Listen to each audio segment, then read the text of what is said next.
Lily, I'm Major Krepps, and I'm going to be answering your 7th question that you wrote to us, which was, how many oops do pilots get before someone says, okay, you don't get to fly this anymore? So first of all, fighter pilots never make mistakes.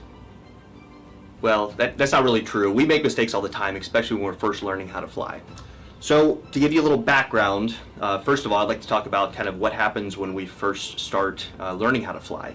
The very beginning experience from about the beginning to learn to fly on the first Air Force trainer to becoming a fully qualified F-16 pilot takes about 3 years. So during that time, you're going to make a lot of mistakes.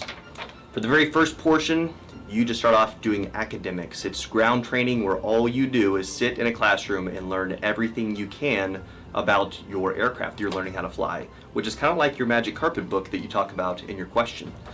So from that point, after weeks and weeks of learning about your aircraft and what to do if there's ever anything wrong in the airplane, then you move on to simulator training. So for that simulator training, you'll sit down with an instructor and you'll sit in a cockpit just like you actually have in the real aircraft, and you'll learn how to handle any sort of emergencies that happen while you're flying and just learn how to fly, but the only difference is you're not really moving, you just have a TV screen in front of your face. Finally, the day comes, you get your first flight in your aircraft. That is a big nerve-wracking experience, and believe me, there's a lot of oopses that happen during that flight. Luckily, we minimize those because we put an instructor in the back seat, which you probably can't do with your magic carpet. So during this flight training with the instructor that in the back seat, it's pretty rigorous. We're expected to learn a lot in a very quick period of time. So sometimes it can become a little bit too much. So to answer your question about how many oopses you get, really the only limit that we have is during pilot training, where if we don't do so well in a certain number of rides, sometimes the instructors can tell us maybe that that aircraft flying is not for us and maybe we should find a different profession.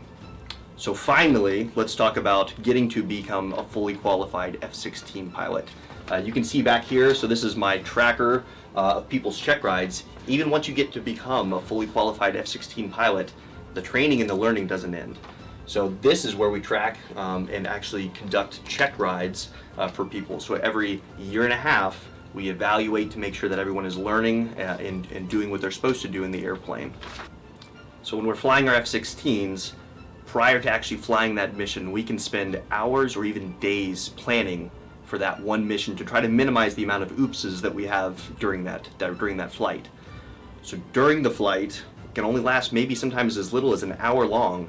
When we come back and land, we will talk about it after landing for up to 4 hours, talking about every single mistake that we made, and we'll have to raise our hand and say, hey, I made that mistake, and here's how I'm going to do better for next time. But that's a big part of how we learn, is identifying those mistakes in the debrief and making sure that we can all get better and learn from them. In my 13 years of flying Air Force aircraft, I've never had a perfect flight. But as long as you minimize the amount of oopses that you have as best you can and try to learn from them, then you're always going to be able to continue to fly. So Lily, the final oops that I'm going to talk about today is going to be what a lot of people think about when they think of oops and fighter aircraft, and that's going to be the ejection. So luckily we have a seat that is designed to keep us safe just in case we do need to get out of the aircraft in a hurry, right? So you've seen the ejection seat from previous answers already, but the force that thing kicks you out at when you pull that ejection handle is like 15 G's that it puts on your body. So with that, you can have spine fractures, spine compression that ends up happening as well. So the rumor is that if you are an Air Force pilot that is ejected more than 2 times, then they're going to send you to a different aircraft that doesn't have ejection seats. But it's nice to know that it's there just in case that we need it.